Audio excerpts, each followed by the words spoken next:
Galactic Council mocked our defenses until we made Earth Vanish Part 2, The Return of Earth.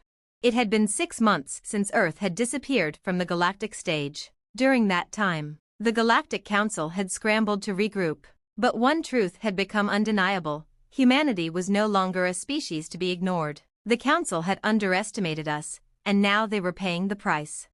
In the wake of Earth's disappearance, our diplomats, now led by the experienced Alexander Chase, had received countless communications. The Zorith, the Etherians, the Zelvrians, and even the Euronians, whose warriors once mocked humanity's ability to defend itself, all begged for a meeting. Some tried to hide their fear behind diplomatic pleasantries. Others sent cryptic messages full of empty promises. But the message was clear: the galaxy was terrified of what humanity could do.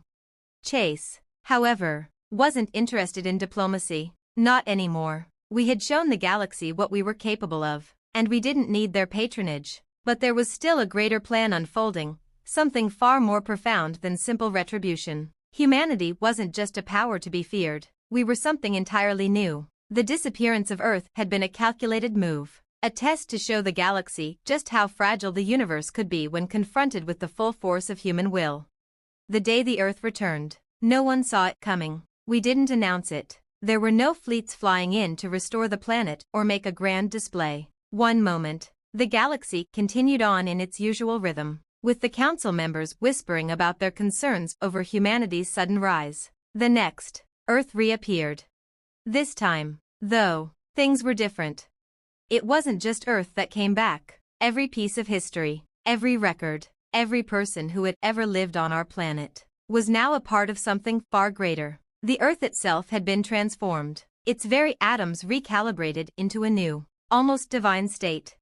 The Council, whose intelligence networks were some of the most advanced in the galaxy, scrambled to process what they were seeing. The sun's rays reflected off Earth's surface, but now it emitted a soft glow, a subtle hum of energy emanating from the planet itself. It wasn't just a world anymore. It was a symbol. Humanity had unlocked something beyond mere physical technology. We had tapped into the very fabric of existence, manipulating the forces of space-time itself. Earth was now not just a planet, it was a nexus point, a beacon of power that could affect the entire galaxy. The technology we had discovered was not only beyond anything the Council had ever seen, it was beyond their understanding. We had gone from being a speck of dust to a force of nature. When Earth appeared, the first to send a delegation were the Zorith. Their leader, a once proud figure who had mocked us, now appeared with a bow, speaking with a humility that felt alien to the once untouchable race. Humanity. The Zorith leader's voice echoed through the communication channel. We are sorry for our previous misjudgment. We did not understand. Please, share with us what you have done. Chase's response was calm but firm. We've shown you our strength, but we aren't interested in your apologies or your technology. What you need to understand is that humanity is now an equal force in this galaxy, and no one, not even you, can take that away. In the days that followed, every member of the Galactic Council approached Earth, each eager to strike some form of agreement, some way to coexist with the new reality that humanity had created. The Council's former arrogance had been shattered. But what they didn't know, what no one knew, was that humanity wasn't interested in becoming part of their political games. We had already surpassed them. Our minds had unlocked the power to shape entire star systems, to transcend the limits they had imposed on us. We didn't need their technology. We didn't need their approval. Humanity's true strength wasn't in our ability to destroy, but in our capacity to create. As months passed, humanity began reshaping the galaxy. Earth, now a living, breathing entity of energy and power, became a beacon for those who sought knowledge and wisdom. No longer were we just a species of fighters and survivors. We were creators, pioneers of new possibilities. But there was one more lesson the galaxy would learn. The Council, though humbled, still tried to bring us into their fold. They couldn't understand that we didn't want to be governed. We didn't want to fit into their established order. Humanity had always been a species on the edge, pushing boundaries, fighting for survival. Now, we would reshape the galaxy on our own terms. The final meeting came 1 year after Earth's return. The Zorith leader, now a shadow of his former self, asked once more, "What will you do now, humanity? Will you lead?" Or will you simply fade into the chaos you've created? Chase's answer was simple: we will lead. But we will lead by our own rules, not yours. We don't need your acceptance. We don't need your approval. We have proven that we can do what no one else in this galaxy has done: change the very nature of existence. You can either adapt, or you can be left behind. With that, humanity took its place as a new power in the galaxy, not as a conqueror, but as a force of change. The Galactic Council, once the highest authority in the universe, had no choice but to acknowledge our power and our right to chart our own path. And the galaxy, forever altered, would never forget the lesson learned: never underestimate the resilience and ingenuity of humanity. Because, when pushed to the edge, we don't just fight, we redefine what's possible. The Galactic Council learned to respect humanity, but it would be a long time before they could ever forget us. Galactic Council mocked our defenses until we made Earth vanish. Best HFY stories. The Galactic Council had always viewed humanity as insignificant, a fledgling species, barely out of their homeworld, struggling to make their mark among the stars. We had no advanced technology, no grand fleet, no ancient history of conquering other worlds. Our leaders were barely in agreement on anything, and to top it all off, we were confined to a small, backwater planet that most galactic civilizations had forgotten about. The first time we encountered the Council, we didn't stand a chance. The representatives from the myriad species that made up the Galactic Council looked at us with a mixture of disdain and curiosity. They had seen hundreds of species come and go, most of them nothing more than fleeting sparks in the vastness of space. Humans, they thought, would be no different.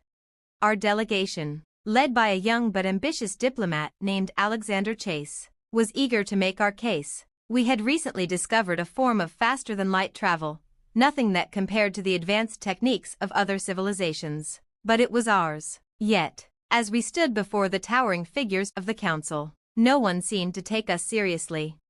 The Zelvrians, with their elongated bodies and countless limbs, sneered at us. The Etherians, whose telepathic abilities allowed them to read our minds, seemed bemused by our species' arrogance. The Euronians, a race of hulking warriors, simply grunted in derision. "We don't see the need to concern ourselves with your species," the head of the Council, a solemn being from the ancient Zorith race, declared. "You are not a threat to anyone. Your defenses are primitive, your understanding of the universe limited. We are curious about your existence, but you are far from important." Chase, standing tall despite the mocking tones, tried to explain our potential. "We may be young, but we are resourceful. We are not a species that will fade away easily." The Council chuckled. "You are simply a speck in the grand design of the galaxy," the Zorith leader said, dismissing us with a flick of its hand. "Why would we waste our time worrying about you?"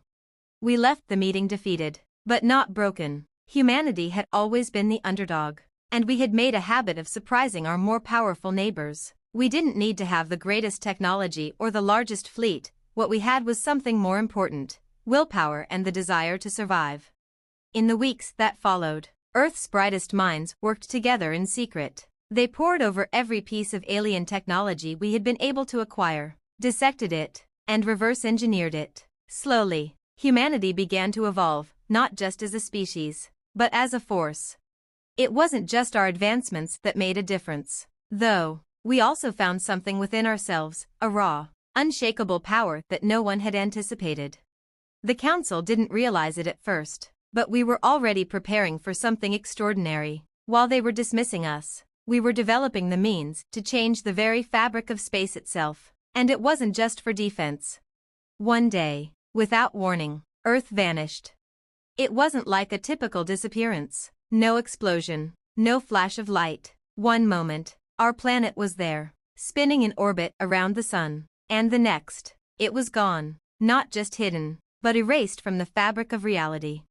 The Galactic Council was thrown into chaos. They searched the entire solar system. They scanned nearby star systems, sending probes and fleets to investigate. But Earth was simply gone. Every trace of our planet's existence had been wiped out. The sun remained, but the Earth, its moon, everything associated with it, vanished. The Council was horrified. They didn't understand what had happened, but they feared it. They feared us. Our technology had far surpassed their understanding. And they realized they had underestimated us. They had been wrong. At first, they tried to bargain. "Return your world," the Zorith leader demanded, appearing before us once more, his voice trembling.